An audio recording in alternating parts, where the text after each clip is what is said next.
15th amendment कौन कहला ना रिटायरमेंट एज ऑफ हाईकोर्ट जजेस फ्रॉम 60 to 62 years हैला 15th amendment रे हमरो हाईकोर्ट जजेस माने 60 रु 62 वर्ष भितरे कौन हेबे रिटायरमेंट हेबे 18th amendment जोटा कि हमरा first linguistic state Andhra Pradesh first linguistic state होची के हमरा आंध्र प्रदेश 18th amendment रे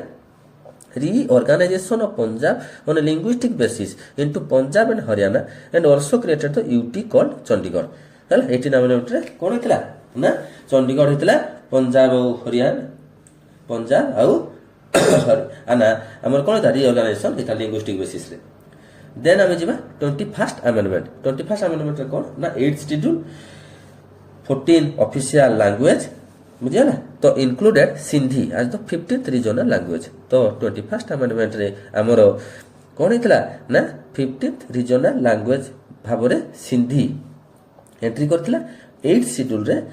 by the 21st amendment 8th schedule by 21st amendment the 8th schedule to the constitution originally included 14 language तो 8th शेड्यूल ता कोन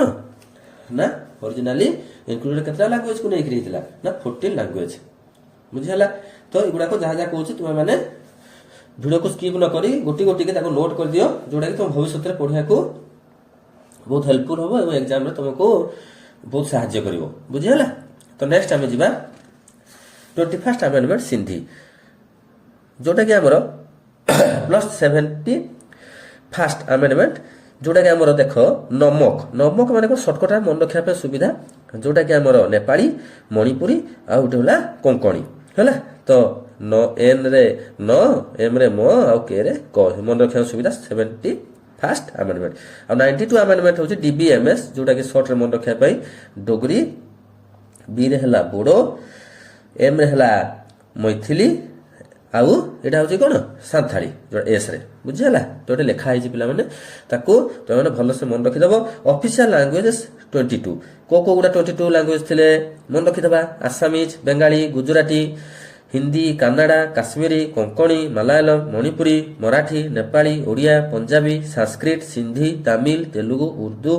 बोडो सांथाली मैथिली एंड डोगरी ये 22 टा लैंग्वेज हमर ऑफिशियल लैंग्वेज सेतोला व्यवहार